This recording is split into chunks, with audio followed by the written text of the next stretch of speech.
नमस्कार दोस्तों, आशा करता हूँ आप लोग अच्छे होंगे। आज हम बात करने वाले हैं एक खबर को लेके जो कि नारायण राणे निकल के आए हैं और आज फिर उन्होंने सुशांत सिंह दिशा सल्यान के मर्डर को लेके बात की है। और ये जो इन्होंने खुलासा किया है, जो एक बात उन्होंने सोशल मीडिया पे रखी है, उससे महाराष्ट्र में खलबली सी मच चुकी है क्योंकि ये सीधा उद्धव ठाकरे, उनका जो परिवार है, इनका जो ये पूरा चल रहा है, इसके ऊपर पूरा अटैक है। और इससे इतनी बुरी महाराष्ट्र में भी खलबली मची हुई है, लेकिन इसको हम थोड़ा समझने की कोशिश करेंगे कि आखिर नारायण राणे जो बार-बार आके कह रहे हैं हम सब से कि दिशा सल्यान और सुशांत सिंह राजपूत का मर्डर हुआ है और जिसमें इनके पास एविडेंस है, उसमें कितनी सच्चाई नजर आती है और क्या इसमें पूरा का पूरा इनका खेल प्रतीत होता है। तो उस चीज को हम इस वीडियो में समझने की कोशिश करेंगे और ज्यादा हम समय को व्यर्थ भी नहीं करते हैं और मैं आपको स्क्रीन शेयर कर देता हूं। ठीक है, तो ये आप देखिए। ठीक है, ये उनका ट्वीट था, आपके सामने है आंखों के। ये 2 दिन पुराना ट्वीट है, 16 फरवरी का। ठीक है, तो 16 फरवरी को उन्होंने एक ट्वीट किया था नारायण राणे ने, आपने देखा होगा, मिलिंद नार्वेकर को जवाब देते हुए। तो मराठी में ट्वीट है, लेकिन उसको इंग्लिश में नीचे जो ट्रांसलेशन है वो मैं एक बार आपको पढ़ के बता देता हूँ। नारायण राणे कहते हैं, did you forget that the chief minister of the state had called twice from his phone after Sushant Singh's assassination? How many such incidents can I tell you?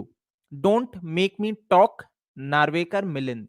यानी कि इन्होंने यहां पे स्पष्ट रूप से एक बात आके कही थी ट्विटर पे कि चीफ मिनिस्टर के ऑफिस से सुशांत सिंह राजपूत के एसेसिनेशन यानी मृत्यु के बाद 2 बार फोन किए गए।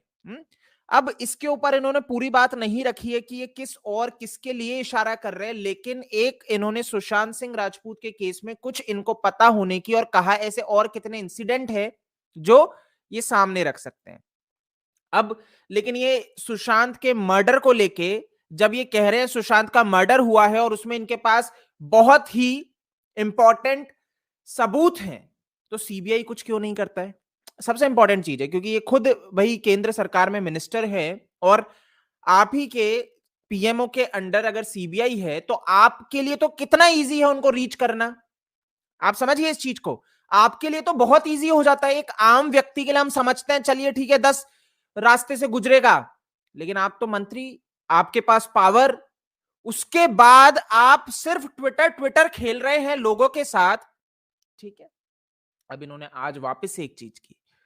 आज इनका एक ट्वीट और आता है नारायण राणे जी का और लिखते हैं, special news for MP Vinayak Raut, soon Sushant Singh and Disha Salyan who had raped and murdered her were not only killed but also murdered। ठीक है, तो यहां पे इन्होंने आके बात पूरी की पूरी यहां पे कही, ये सारी चीजें रही और इसमें इन्होंने नॉर्मली पूरा का पूरा यहां पे हिंदी में भी आप पढ़ सकते हो, तो यहां पे इन्होंने क्लियरली आके एक चीज को इंडिकेट कर दिया कि क्या होने वाला है। ईडी छापा मारने वाली है। सुशांत सिंह राजपूत दिशा सालियान का जो मर्डर हुआ, इसके अंदर ईडी जाएगी मातोश्री, यानी कि उद्धव ठाकरे का जो पूरा चल रहा है धंधा, इस पे ईडी अब नजर उसकी पड़ चुकी है। और यहां पे सबसे इंपॉर्टेंट ये है, ये सारी की सारी जो ईडी काम करेगी ये सुशांत और दिशा के मर्डर केस के रिलेटेड करेगी, ऐसा नारायण राणे ने आके ट्वीट में कहा है। ये आप देख लो। ठीक है, सुशांत सिंह और दिशा सल्यान की हत्या हुई, मातोश्री के लोगों के लिए ईडी, चारों लोगों के लिए ईडी नोटिस तैयार, नारायण राणे के ट्वीट से महाराष्ट्र में खलबली। तो भाई क्या सीन है कि मातोश्री के 4 लोग वो कौन है, पहली चीज इन्होंने नहीं बताया है। ठीक है, बट सुशांत और दिशा की जो हत्या हुई है उससे ये क्लियरली कह रहे हैं कि ईडी का एक नोटिस पूरा तैयार हो चुका है और अब वो जांच सीधे मातोश्री पहुंच चुकी है। ठीक है, लेकिन मेरे को पता है इसमें अब थोड़ा सा झोल सा नजर आने लगा है। ऐसा मैं इसलिए कह रहा हूं कि आज ही की न्यूज है, मैं एक बार आपको शायद खोल के दिखा दूं। आज ही की एक न्यूज है कि इनके आवास पे पहुंचा गया था, है ना, इन्हीं के आवास पे।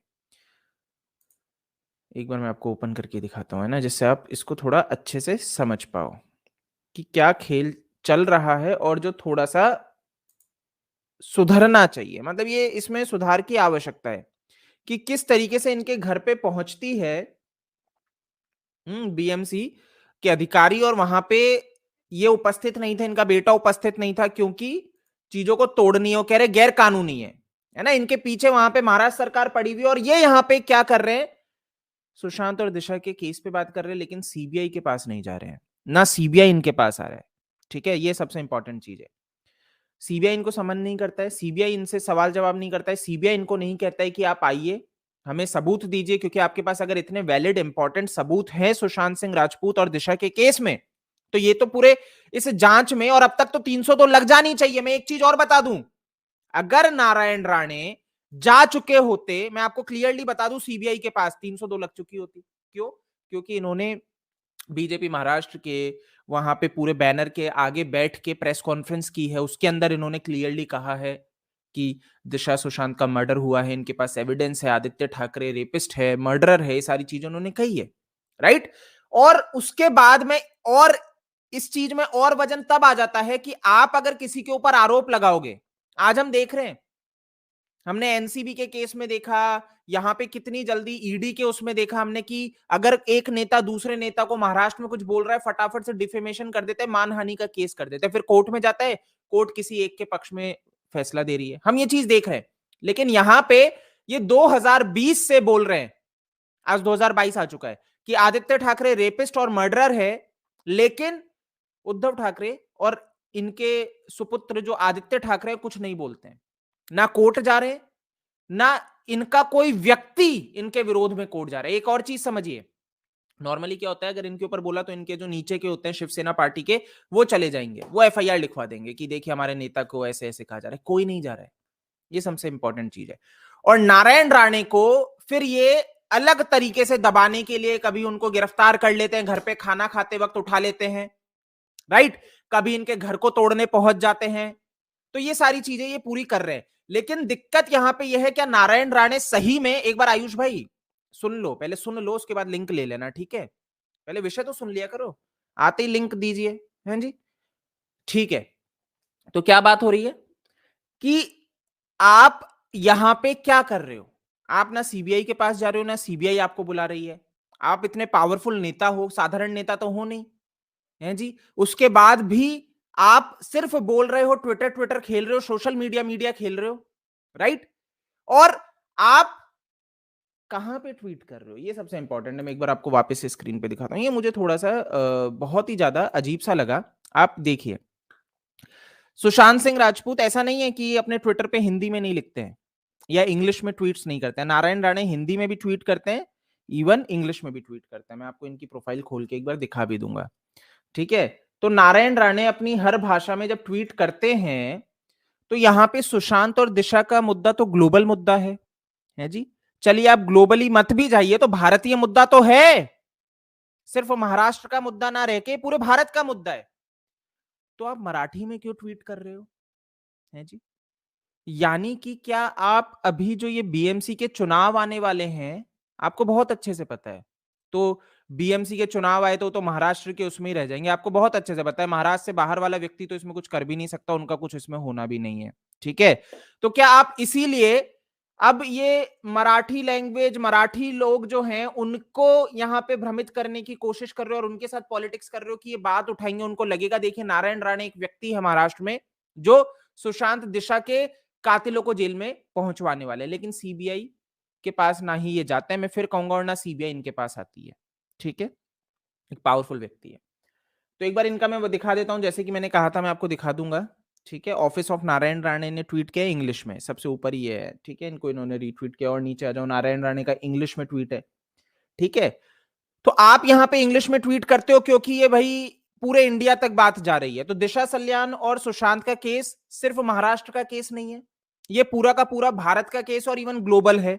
तो प्रधानमंत्री मोदी जी की बात आ जाए तो वो इंडिया के लिए बात हो गई, तो आप इंग्लिश में लिख दोगे, ग्लोबल बात हो गई तो इंग्लिश में लिख दोगे, वहां पे आप मराठी में नहीं लिखते हो, और वहां पे आप मराठी में आ जाते हो क्योंकि आपको फिर चुनाव याद आ गया, अब यहां पे इन्होंने हिंदी में लिख दिया है।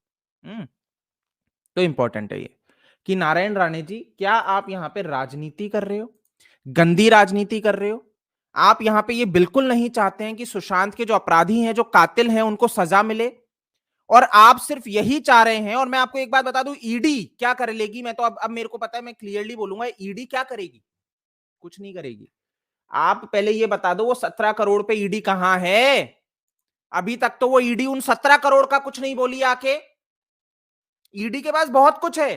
कल ही हमने लाइव में बात की है क्वेंट टैलेंट मैनेजमेंट कंपनी को लेके कि किस तरीके से वो कंपनी सबसे इंपॉर्टेंट है, कि सारी चीजें जो कड़ियां गुजर रही हैं सुशांत सिंह राजपूत के साथ, रिया का आना, क्वेन, उनके आने के बाद रिया का क्वेन, क्वेन का रिया को पैसा देना, कल हमने इसके ऊपर बात की है किस तरीके से ये पूरी चीजें चल रही थी। ईडी आई, क्वेन के ऊपर भैया बुलाया भी, पूछताछ भी की, लेकिन कुछ नहीं। क्यों कुछ नहीं? आप एग्रेसिवली आते हो, ये समझना, ये एक निशानी है मुंह दबा देने की। व्यक्ति आता है ना, जो रिश्वत लेने वाला व्यक्ति होता है ना, वो ऐसे ही आएगा, भाई कर देंगे, दबा देंगे, भैया कौन है, गलत को गलत, और फिर उसके बाद जब रिश्वत आ जाती है शांत हो जाते हैं। ठीक है, आएगा बहुत सख्त, ठीक है, आएगा इतना सख्त। रिश्वत में पैसों की नहीं बोल रहा, ये पॉलिटिक्स भैया, पावर की जो भी रिश्वत है, ये एक चीज है कि किस तरीके से ये दबे हुए हैं, लेकिन आए बड़े उसमें थे कि कर देंगे, बुलाओ, और बहुत एग्रेसिवली जांच की, और बीच में गायब। आप उठा के देख लो, ये यूनिवर्सल है।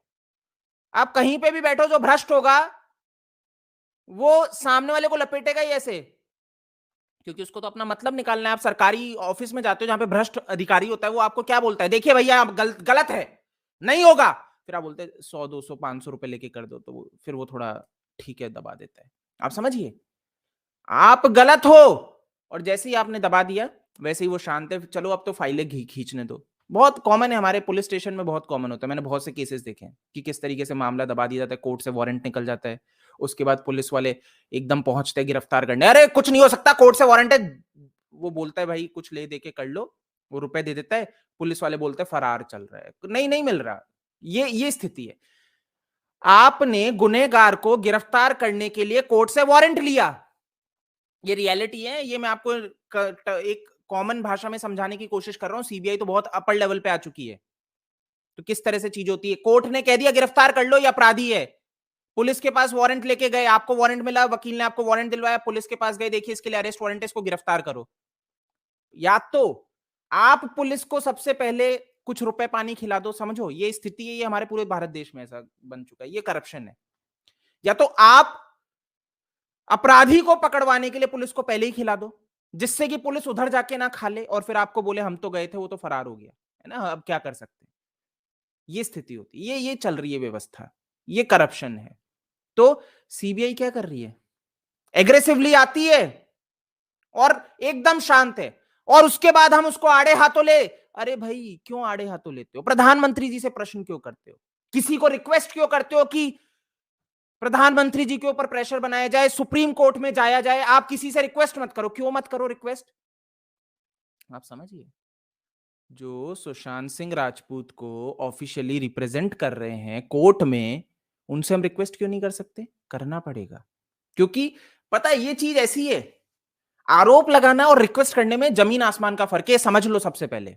ठीक है, जब आप सुशांत के लिए लड़ रहे हो, तो आपको एक तो ऐसे पॉलिटिशियन जो यहां पे सिर्फ खेल रहे हैं, खेल रहे हैं, ठीक है ना, क्योंकि अभी चुनाव आने वाले हैं, आप समझ लो ये सारा खेल चल रहा है।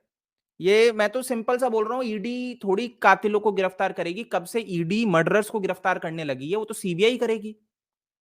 ईडी क्या करेगी? मनी लॉन्ड्रिंग, अरे ये तो कर रहे हैं, हमें तो कब से पता, उद्धव ठाकरे की पत्नी का नाम है, पैसों की हेरा फेरी नहीं, तो ये तो कब से, आप उठा के देखो, एक से एक है। ये पूरी शिवसेना पार्टी के एक से एक नेता, तो प्रताप सरनाइक भगे फिर रहे हैं, सब एक से एक, मनी लॉन्ड्रिंग संजय राउत, सब एक कर ही रहे हैं ना काम ये सब। तो यानी कि ईडी तो गिरफ्तार नहीं करेगी कातिलों को, सीबीआई करेगी। आप सीबीआई के लिए कुछ कर ही नहीं रहे हो, सिर्फ आप जनता को मूर्ख बना रहे हो। ये जनता को मूर्ख बनाने का खेल बंद होना चाहिए, और जनता को इसको समझना पड़ेगा। आप समझ लो, आप नहीं समझोगे, ये आपको बेच खाएंगे, ये बेच खाने के लिए बैठे हैं। ठीक है, अब मैं लिंक भी शेयर कर देता हूं एक बार। अब बात कर लेते हैं कि भाई प्रधानमंत्री मोदी जी के अंतर्गत है सीबीआई, है ना, जांच एजेंसी, वो क्या कर रहे हैं, है ना, बहुत सवाल खड़ा होता है। देखिए एक चीज तो माननी पड़ेगी, प्रधानमंत्री मोदी जी की अगर चाहें, है ना, तो ही, क्योंकि और कोई सरकार होती तो नहीं होता। इस सरकार में क्यों होप है? क्योंकि इन्होंने ऐसे रिवॉल्यूशन काम किए हैं। कश्मीर का मुद्दा देख लो, अयोध्या का राम मंदिर, ऐसे रिवॉल्यूशन काम किए हैं इन्होंने, जो इतनी सरकारें आई गई लेकिन नहीं कर पाई। आप समझिए, एक से एक सरकारें आई गई, लेकिन किसी ने इसको सॉल्व नहीं किया। तो इसलिए और ज्यादा उम्मीद हमारी क्यों बढ़ जाती है प्रधानमंत्री मोदी जी से? प्रमुख कारण यह है।